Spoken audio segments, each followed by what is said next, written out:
Well, hello. Welcome to Spindle City Straight Talk. I'm Chip. And I'm CJ. And it is Wednesday in the Rev. And boy, we got a lot of stuff to talk about, I guess.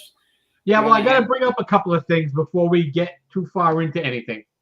Do you remember what happened on September 16th, 2022 regarding migrants, illegal aliens in Massachusetts? Governor Maura Healey called out the National Guard to get the 50 illegal aliens off of Martha's Vineyard. Oh, I didn't know the date. Yep. Remember that? But when she did it, it's okay because she's the governor.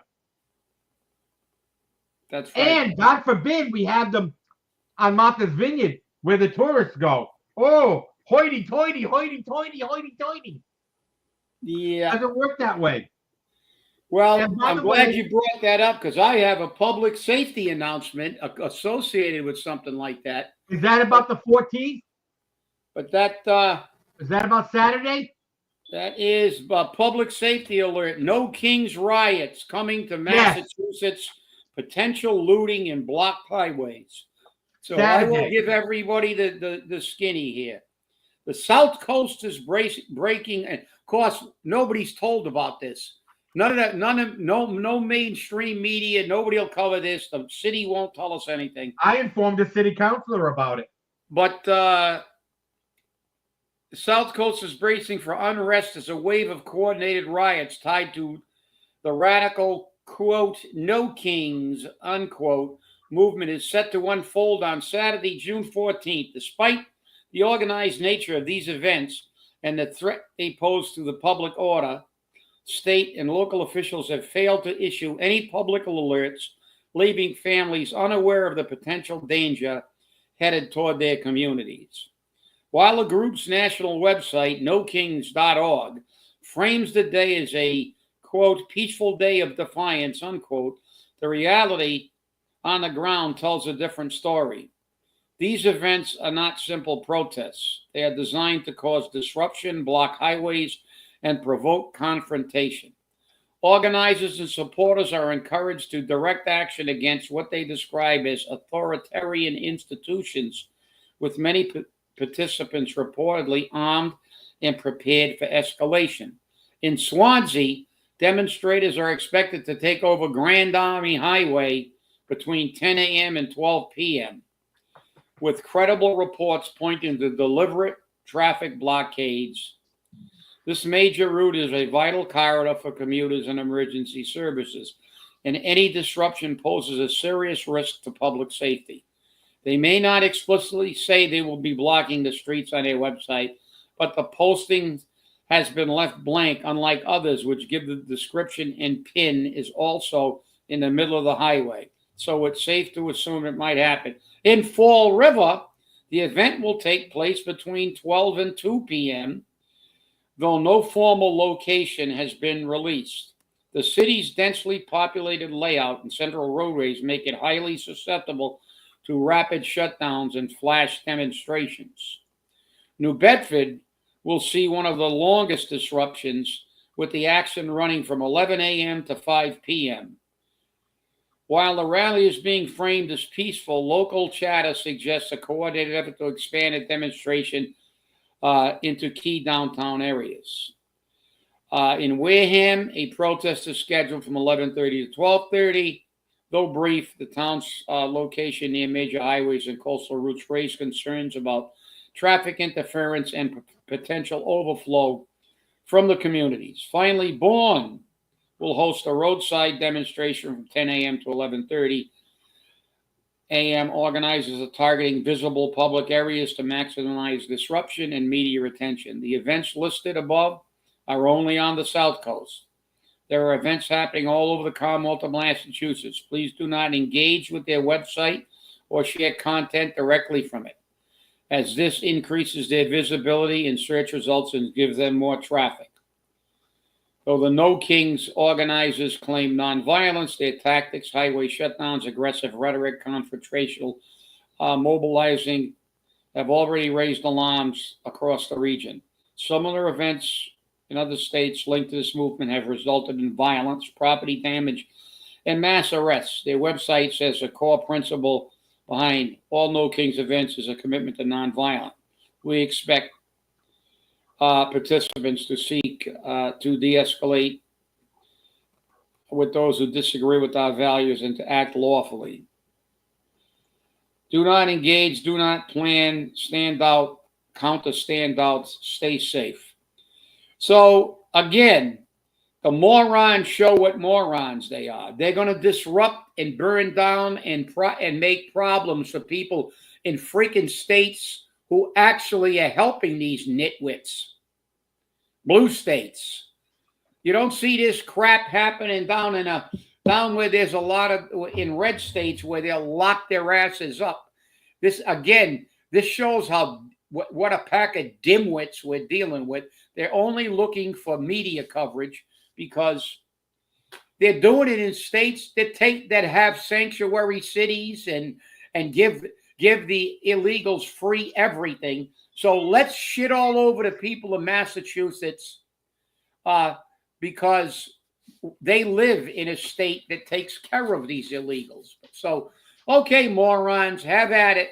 So, I spoke to a city councilor today about this who was unaware that this would happen. And they guaranteed me they were going to run this past the police chief with a caveat. But if the police chief runs this past the mayor and the mayor says do nothing, they will do nothing. So this is what we have for protection. This is going to be on Mariano West Bishop Boulevard Saturday, which happens to be Flag Day, for those of you that didn't know, which Fall River doesn't have any Flag Day celebrations, which is a shame. But it's going to be on Mariano West Bishop Boulevard.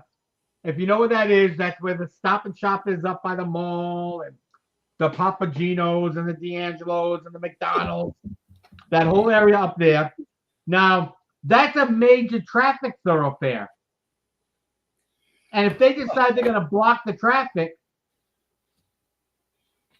there's going to be a lot of problems. Forgive me if I'm laughing. I just looked at a text I received from one of our regular viewers. Thank you for the information. Keep everybody, unless they request to be named, our confidential sources. Apparently, last night in Worcester, they marched on City Hall and took over the city council meeting. So here's probably a city more liberal than Boston. Didn't Worcester just declare itself an LGBTQ trans something, or every other letter in the alphabet you can figure out city? They've also been designated the worst community in Massachusetts. That's right. So again, look at the nitwits. The nitwits are demonstrating in places that support them and inconveniencing the people in communities that actually give them shit for free. I mean, this is nuts. I mean, these people, it's like you don't see this stuff happening in North Dakota, South Dakota. You don't see it happening in Tennessee. They'll lock them up. They will do something. I mean, these people are crazy. They just want media attention. That's all they're looking for. And, and trying to, they've already said 68% of the people support this. And by the way, as far as the National Guard, everybody applauded when John Kennedy sent the National Guard down to Mississippi, right? Yeah. Everybody supported it when they activated the National Guard to go down with George Wallace and for segregation. The President of the United States has the right to federalize the National Guard. The Democrats all have political amnesia. Kennedy federalized them. They've been federalized before. And they don't care if they burn down things. They were still saying yesterday, with cars being burnt and bricks being thrown at people and pieces of cement, they were talking about, again, they're mostly peaceful. Well, there's no such thing. Either it's peaceful or it's not peaceful. It's not a demonstration. It's a riot. I'm not arguing. These people are crazy. But Yes. now that we're talking about crazy people, let's remind everybody how crazy it's getting with our budget and the council. They were talking about things, and there have been they are trying to frame this like this is something that just dropped on them from the heavens. They could never have been prepared for this. No, never. Oh my God. They couldn't be prepared. This was just all these things are just unexpected. They didn't know they didn't fund things, even though it was them that didn't fund them. They didn't know anything. So I went down, and CJ, you have a copy of this. I have it in front of me. I went through my paperwork and got the packet that I sent the city council more than once. I will preface this by saying this packet was also sent to Mayor-elect Paul Coogan before he was sworn in for his first term. So that he was more aware. than He was aware. That's right. Let's set the record straight, and we don't talk and don't have proof. This is all the proof here. Let's start at the beginning. How long this has been going on? Here's one of the other ones. There we go. See this one? There we go. You got that one, CJ? That's the top one. That's the first page. That's the first page. Yep. Attachment A. June 21st, 1990. City workers, choice, raises or health care plan. And a huge jump in what the city must pay out in its budget came about partly because the separate insurance trust fund dedicated funds are basically empty, which was a lie. We filed an arbitration, hired Ernst & Young. Nobody was broke. Everybody got a pay raise, and we got 3 free months Blue Cross and an $18 premium deduction for a year while they paid us back the $2 million they stole from us. And part of this arbitration was the city said they were going to get their books in order. Number one. Now here it comes. Here comes the pain. And I'm not going to CJ, we can post this for people to read in length, but let's show them this. Okay, this says, "Hi, Joan." Attachment B. That's referring to Joan Medeiros. The Joan Medeiros referred to, that's right, is Joan Medeiros, the chairman of the mayor's city financial transition team, of which I was a member. And I said, let me begin by saying it's a pleasure to see you again and meet the quote-unquote team. That being said, and in the interest of time conservation, I thought it would be better if I made the following points before our next meeting in order to allow maximum time to address the budget review and topic-specific discussions. So this was to alert them about the budget 6 years ago. And then I broke it down, and I said the city budget and associated hearings before the city council influenced more by political perception than financial reality. I can provide specific examples, but by the volume. I will, for the sake of time, provide an overview of the 3 major areas of financial impact. Those areas are unfunded pension liability, healthcare, and collective bargaining. So you guys can read this when CJ pulls it. But the healthcare, I go into the healthcare in depth, and I go into the unfunded liability in depth and collective bargaining. But I talked about how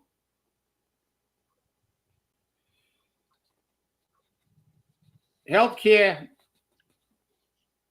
is another example of how they kick the can down the road. Actions result not in long-term liabilities, but even short-term near catastrophes. We had to lend the city nearly $1 million to save the Canadian drug plan. Now, that's what I'm saying. Remember what I'm saying, everybody.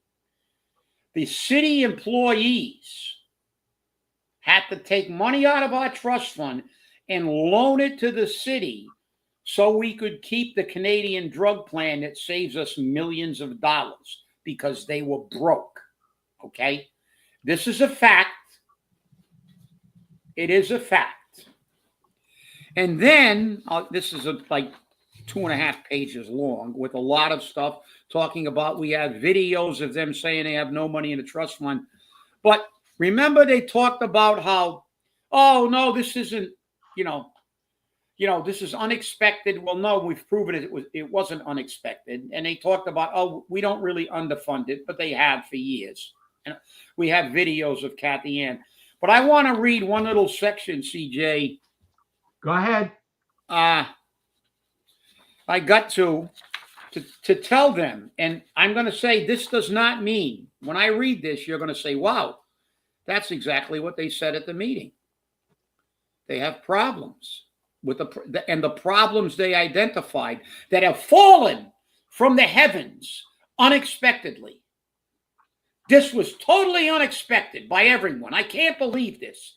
Nobody was ever prepared for this. Well, this is what I told them.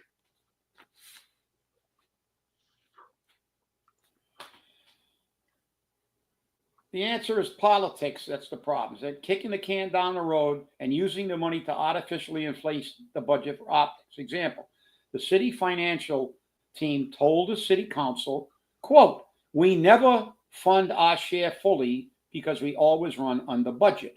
Video of said council meeting is available. They virtually have no cash reserve at the end of a fiscal year. Records and videos available. If we can, what can result from this shortfall and this short-sighted, fiscally unsound financial strategy? And here it comes. On the long term, major changes that can spike medical or drug costs that are highly probable will find the city financially unable to pay its share of the healthcare cost.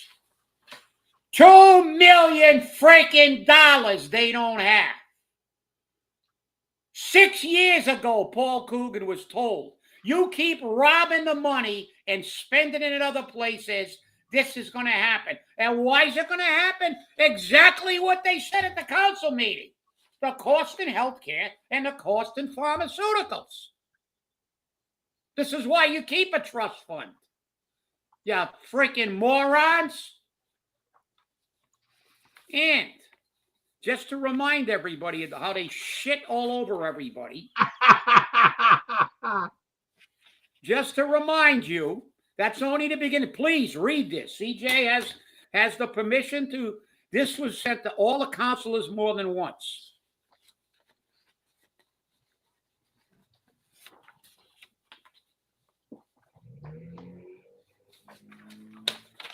These are the numbers. These are the numbers. Work product of the executive director of the retirement board at the time of 02 to 12, where we put in $89 million less than we should have and tanked the retirement system. But they whine about the retirement system. But here's the proof, the positive proof that the city did it. Okay.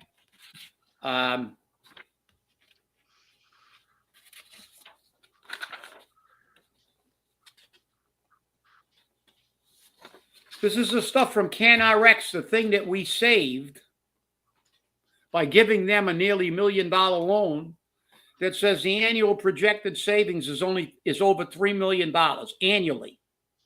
We've saved nearly $80 million since we had this program. And the only reason we still have it is because we took care of our money.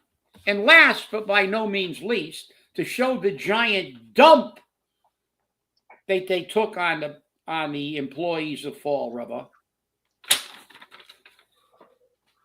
These are numbers from 2014 when we went over to this plan design and the cost shift. These numbers are not from me. They are from the Department of Revenue. Fall River, the city of Fall River gained $8,394,531 in revenue that was shifted over to the employees to pay. So we got a health care plan that we had to pay more copays than we ever did, to the tune of $8 million. And we've been working ever since 14 to get it better, and we did. But this is to show you, when they're in that council chamber and that financial team is talking, they are all, if they were Pinocchio, their noses would be burning on the end on the moon, which is 93 million miles away. Well, it's interesting you should bring that up. It's interesting you should bring that up because Mike Sylvia from Fall River Reporter said it's very interesting when you listen to these counselors because they have all these comments about why this shouldn't be happening, yet they vote for it. Well, he just copied that from you. You've been saying that for 15 years. I know. Go figure. I think if it came from somebody else, maybe they'll stop believing it. Yeah, but see, this is the problem. They're talking, and what did the CFO talk about? She was talking about what was the euphemism she talked about, the number she was looking at? I know, was it projected actuarially? She wasn't giving them hard numbers. She was giving them some kind of euphemistic. Well, we don't deal in that crap. You're not supposed to deal in that. Shame on the city council for letting her give them. That number she gives them, here is 13 pages of facts and numbers. None of them come from us.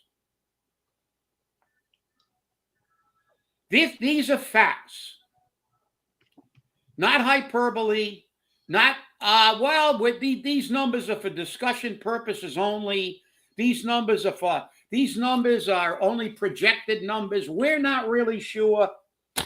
Department of Revenue, Retirement Board figures of contributions, all these things, arbitration award, all these things. How long has this been going on? Since Christ was a corporal, and they haven't fixed it. This thing was dated June 90, but that arbitration was so long, it was so complicated with Ernst & Young, it was not settled until 91. And when it was settled, the city promised to get its financial house and its books in order.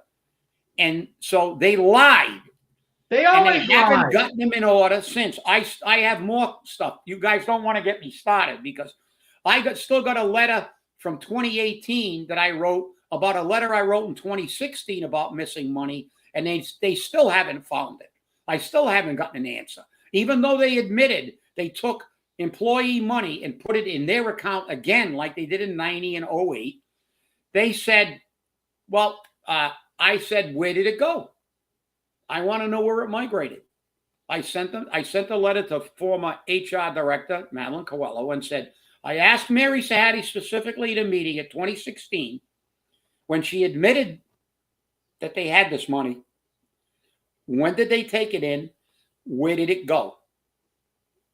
No answer. It is now 2025, right? That's only 7 years ago. I sent the letter. They still don't know where it went because all they do is just rob it and use it, and then they go, "Oh yeah, that's right. We did get some of your money. We're going to give it back to you like 5 years later, or 7 years later." Like the five not pay accounts you that were interest on dormant for 25 years. I mean, listen, this city is in trouble. I mean, the financial team looks like it's an episode of the Three Stooges. What got me at last night's city council meeting was when they for the law department, they sent the tax attorney. Okay, Matt Thomas, who sat there and kept saying, "I can't say anything, confidentiality. I already spoke to the mayor about that. You'll have to bring the mayor down here and get him to talk to you about it. If the mayor wants to, it's his privilege. Blah blah blah blah blah blah blah." And that's a lie. You know what? If you're the freaking mayor's personal attorney, you're off the city payroll. All right? Let the mayor pay your salary. You work for the city, not the mayor. And shame on the council for not calling them down because they got me so pissed off last night when he did that I called my attorney friend, who's one of the best public sector attorneys in the country, and the best without a doubt, in my opinion, in Massachusetts. He was corporation counsel for Swampscott and Marblehead. He's represented fire, police, correction, unions all over the state. Man is an expert in public sector law and law, period. He settled some of the biggest lawsuits in history. I called him up, and when I told him he's claiming attorney-client privilege when he's a city attorney, and he won't give the city council the numbers, he actually started laughing. And his comment was what he always says when I call him. Only in Fall River.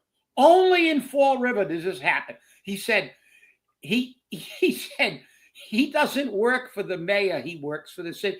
And the city council is the appropriating body. They have a fiduciary obligation and a right to all the financial information they need in order to dispense the funds of the taxpayer. That is bullshit.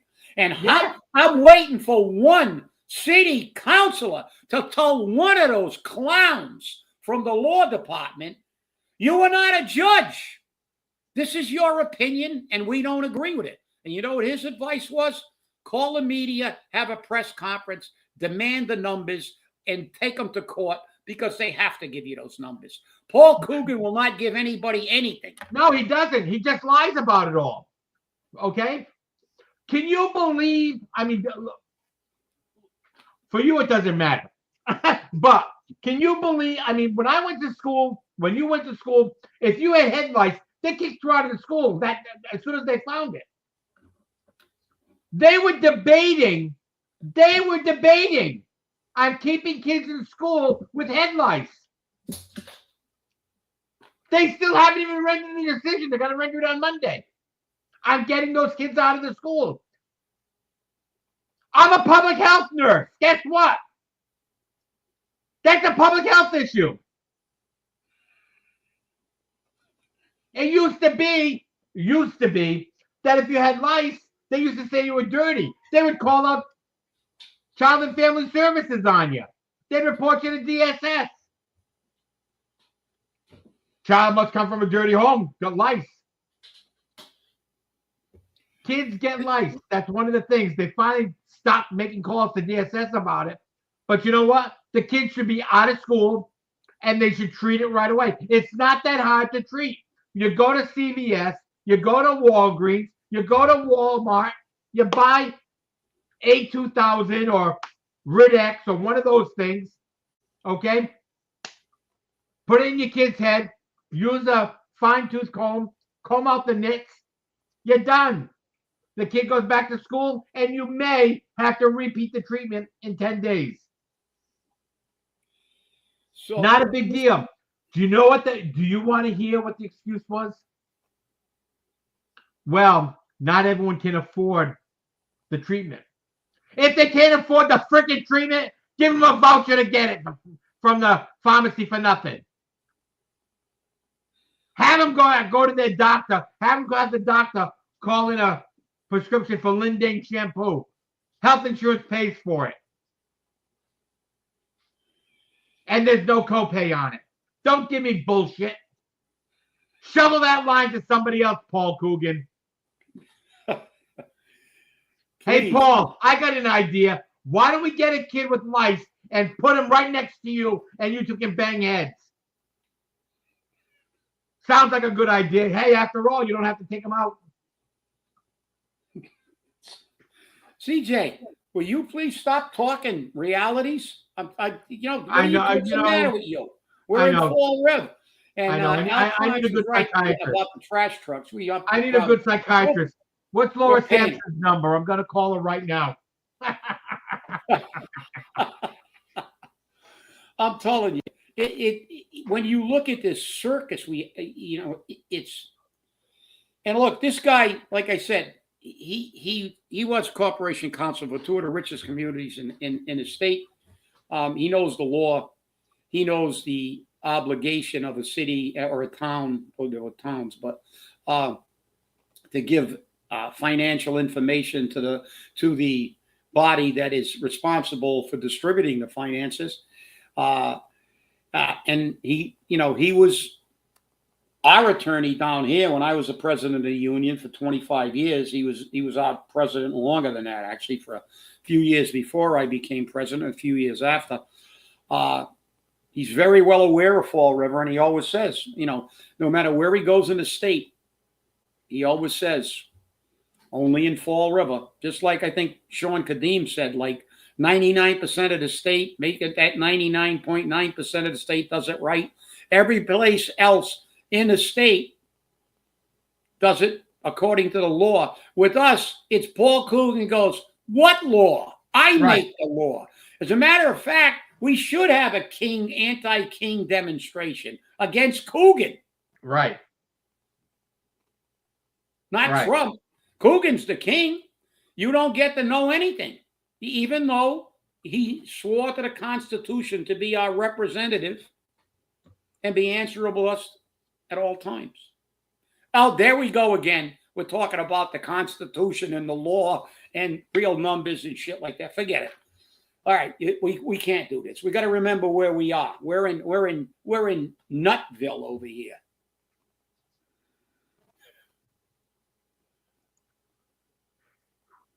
Paul should run for sheriff. That's all right, Patrick. Give it a break. Yeah. Buford Pusser. That's him. That's it. Buford Coogan.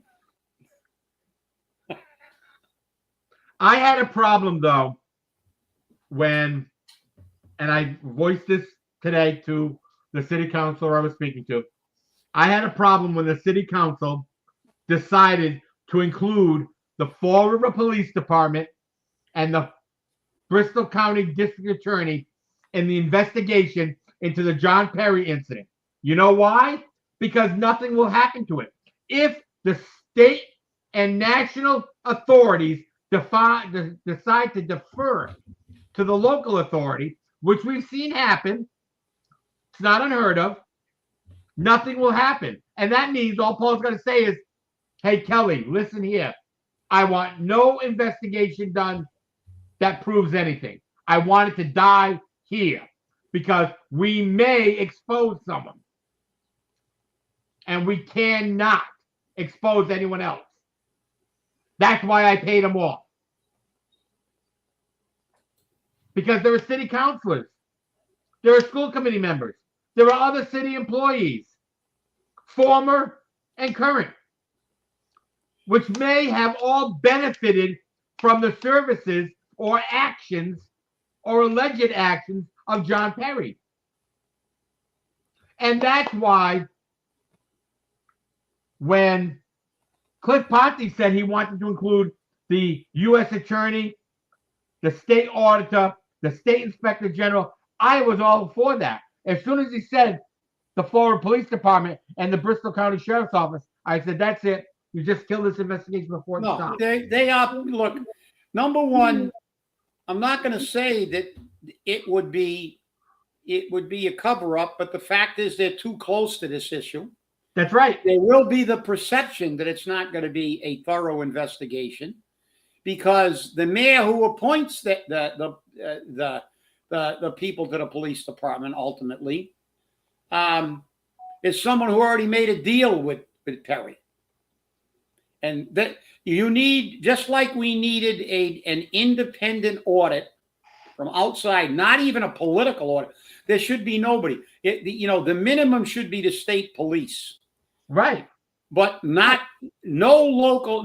local should, as you said, because nobody can know if someone involved in that investigation was given something and is going to be prejudiced in this investigation and not really do the job, like finding with no finding, and there's nothing here, even though there is something here. And while we're on it, I'm getting a lot of texts from people because I'm not following it anymore.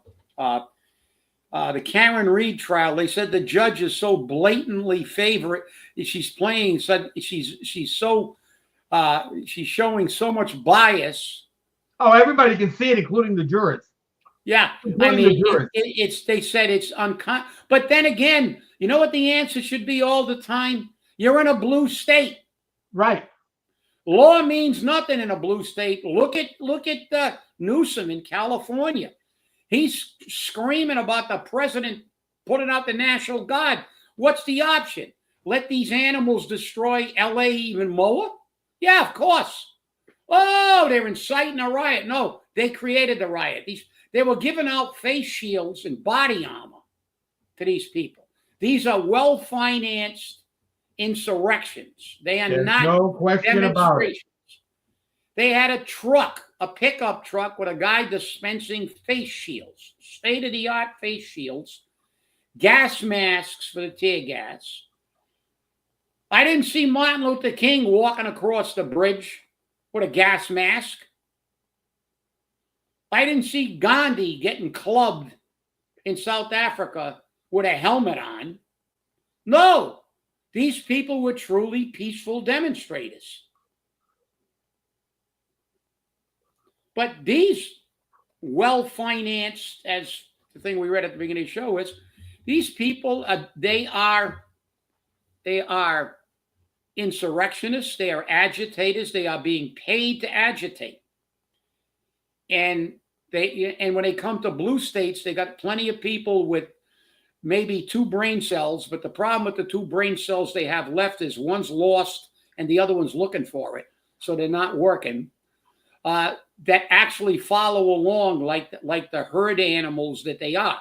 They just want to be on a camera. So I mean, this is the problem we have. I mean, lawlessness cannot be tolerated in American streets. This is not a third world country. I'm sorry. And if the governor and the mayor complaining, the mayor who was in Africa while the city burnt down and had no water in the hydrants and had the 2 people running the fire department who said, if you get caught in a fire, you're going to burn to death because we can't go in there for you. It's your problem for being in the wrong place. DEI hires who can't do the job. That is what's telling you that Trump is screwed up by trying to save the buildings, the stowers, and the people. They're already looting. So this is about politics, right? That's why they broke into Apple stores, cleaned out CVS's. They were running out of there with everything they could hold. So, I mean, listen, they think this is why Trump is as popular as he is. People can see. And then the mainstream media lies to you. Oh, it's a mostly peaceful demonstration. The 12 cars behind us that are burning, they're peacefully burning. And then one congressperson, did you hear that idiot? One of them actually said that, they were probably just watching the car burn. That's why they were there. So it's okay to burn cars for the entertainment of people who are brain dead. I don't Well, know. they were getting ready to make a s'more. Yeah, the Insurrection Act. You're right, Annalise. That's And true. the problem is that when you allow this stuff, and look at where it's happening, everywhere it's happening to a major degree, are in blue states and blue cities. Even in Texas, there were demonstrations in Dallas and Austin. Those are major cities that have Democratic mayors. Even though the state is red, they have some of the major cities are run by Democrats, and you know what that means? That means you're in trouble, like Baltimore. That's why Baltimore has now taken the mantle of being the worst city in everything: homelessness, crime, you name it. Baltimore's taken it over, and then you got Maxine Waters going, "Well, nobody got shot." He sounds like Paul Coogan. She must be watching Fall River News or something. I know She that. sounds like Or that's the flashbacks of Democratic Paul. Party line. Or that's the Democratic Party line. I don't know. But I have So to what's take us back to anybody the city talking council. about? I have to take us back to the city council because I want to know, did Paul put out a message to all these departments? We have $3.7 million over that we need to get rid of. So give me your orders now. You've got the fire department requesting money for several vehicles because they were 10 years old. And I understand that's old. I don't have a problem. I think that should have been included in the capital plan. No capital plan. This is the problem.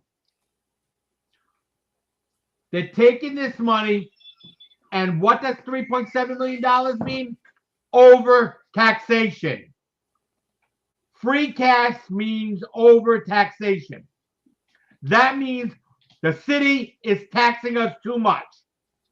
It means the city is over budgeting, which means we got to come up with more tax money to meet the over budgeting, which means Paul's robbing the taxpayer.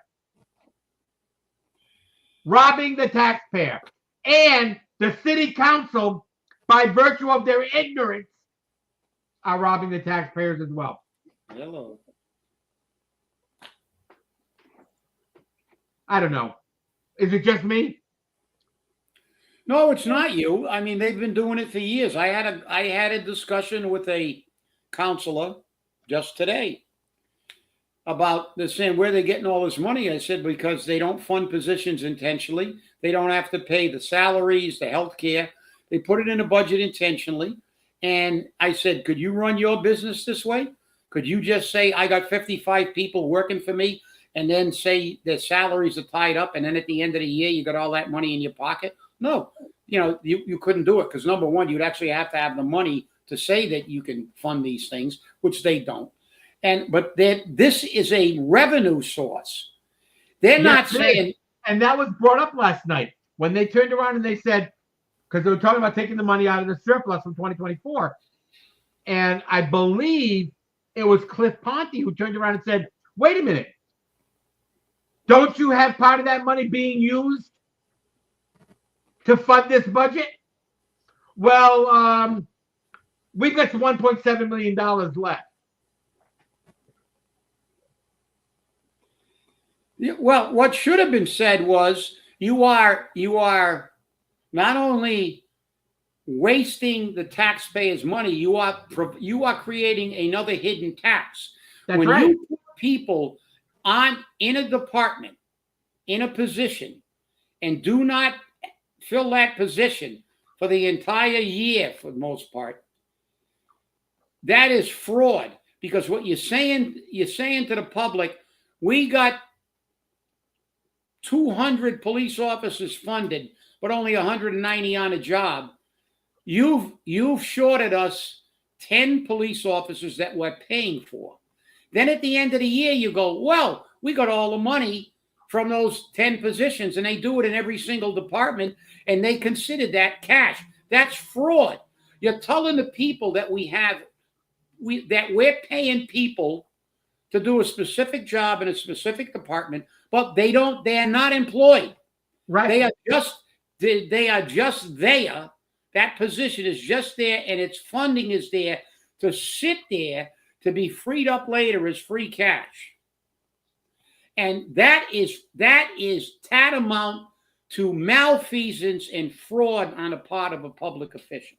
Yes, it is disgraceful. It's been going on for years. People have been complaining about it. And as I told this counselor this morning, frankly, I'm sick and tired of hearing it. I've been listening to this stuff since the 1980s. Like I said, this first thing I held up about the suit, the arbitration in 1990, we'd already been fighting that thing for another 9 years. All they ever tell you is, we're going to fix it. Oh, this time. Then I heard a great excuse. Well, we got to undo what the other one did. Well, just undo it. The new CFO doesn't agree with the way Bridget does it. Who cares? She's the new CFO. She can do it any way she wants. The problem is safe. They were talking about the employee benefits. And the policy says 10% of the annual free cash. Okay? Now, the previous interpretation has been 10% of the annual free cash after expenses. I didn't read that in the policy. I didn't see that in the policy. I didn't even hear that in the policy. Okay?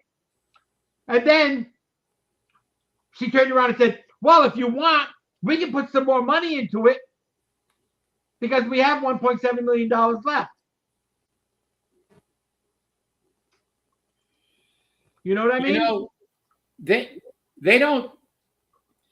This is the fascinating part about it. They have no idea what they're talking about. You know, the budget is just a patchwork quilt. It's a fabrication of Fall Rivers is. What they do know is that if they don't fill positions for a year, they know exactly how much money they're going to realize. And they always got, as a former chief of staff once said in front of the council, they create magic money. Magic money. Magic money. It just falls from the sky. No, it doesn't. It falls from the taxpayer's wallet. That's where it falls from. It means that not only are we paying high taxes, we're paying for positions that they never had any intention of filling. Budgeted items that they never intended to ever spend that money on to free it up at the end of the year so they can say, we have free cash. Right. That's fundamentally fraud. Which is overtaxation without representation. Yeah. Well, let alone without representation, without even the courtesy of telling us. I'm going to put it to you in a way. I'm going to put it to you in a way that a lot of people will understand. You're getting screwed, and you're not even getting the Vaseline.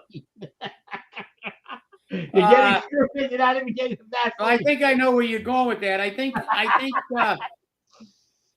that came from a movie. I don't know, it was Full Metal Jacket or he said, you know, you're getting screwed without even the courtesy of a reach around. That's right. That's right. Without even the courtesy of a reach around. But yeah. So this is crazy. And why did they get away with it? Because our council doesn't hold their feet to the fire, and we don't hold our council's feet to the fire. We've got 2 or 3 people there making a lot of noise. Now we got Rick Teeth on there now. It looks like he's doing his homework. He stood up. I know he was under a lot of pressure, but he held his ground and said that he wanted the process that the city council had said they wanted, and he held out. And good for him. That's a very good sign. But we need people to represent us. We need people to stop. And again, the problem has been, and Mike Sylvia said this, we've said it for 15 plus years. The problem has been is that, and now I'm going to be really blunt about this. The problem is that the asshole voters of Fall River cannot see past the nose on their face, and they keep voting in these ticks,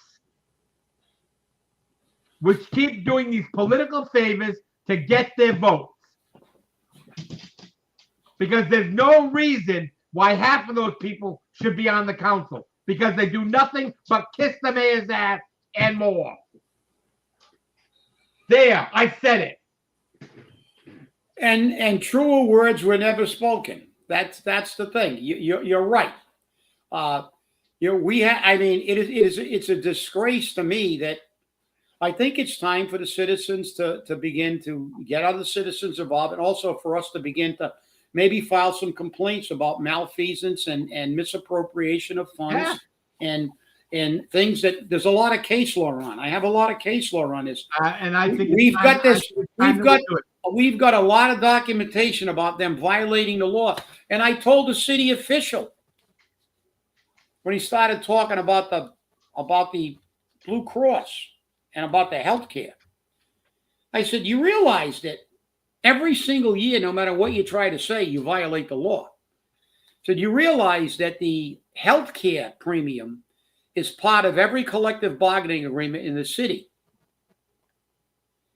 And if it's in a contract, I said, do you remember what 150E, Section 7, sub B says? It says that within 30 days of the execution of a collective bargaining agreement, that it must be given to the appropriate authority, funding authority, which in this case is the city council, and it must be fully funded. That law takes away your right not to put in all the money. And for 20 years, they've been violating, 30 years, they've been violating. Now, they have the audacity to get up in front of a camera. That's why I wish I hit the mega bucks enough so we could really get them to court and show a judge, say, look, the law says they have to fully fund this, and we got the CFOs and the city administrators telling you, we never fund it. That's right. We never fund it. And I've got them under oath from 1990 and 91 testifying to the fact that they use that money to pay other things besides health care during the course of a regular fiscal year, which is illegal again. But you know something? They say you can't fight City Hall. It's only because you don't have the money to. But we got to start getting people together for this next election. We've got to resurrect 1995 when we bounced 5. Because I'm going to tell you something. I know them both personally. And you got to call it like you see it. The balls and strikes. That's it. Brad Kilby may be a nice guy. Paul Hart may be a nice guy. But they are disgraces as representatives of the people of Fall River. Yes, they are. They're bumps all they do is kiss the mayor's ass. Yep. That's for sure. Well, I want to welcome. Where's her name again? I'm losing her. Where did she go? There we are. Adeline Muggleton. Thanks for joining us. It was great to see somebody new. Invite your friends. Been here before. Yep. Subscribe to the Weekend Flush. We'd love to have new people. Hey, Jason Romalo. Remember Jason from the recall? It's his birthday today. Happy birthday, Jason. Have a great day. And remember, it's also a city councilor's birthday, Andrew Raposo, which the jury's no longer out on him. He can't get my endorsement. I'm sorry. I've witnessed too many switches. Hi, Colin. Nice to see you. You've been quiet all day if you've been here. I want to thank you for watching. Revival recall. Yeah, there we go. But let me quickly get this in. You guys, what we read at the top of the show about what's going to happen in Fall River in this area on Saturday. Be careful out there. Hopefully the police will do something to keep this city safe. And I hope the police officers are safe. I wish them the best in their effort to keep the city safe. Let's see if Coogan just sits by the wayside like Newsom and Karen Bass and let these people run rampant in our city. So remember, they don't like Fall River. We voted for Trump. That's it. That's it. Hey, thanks for watching, and remember, stay safe, stay angry, and hold your politicians accountable if you dare. Have a great day, and we'll see you on Friday.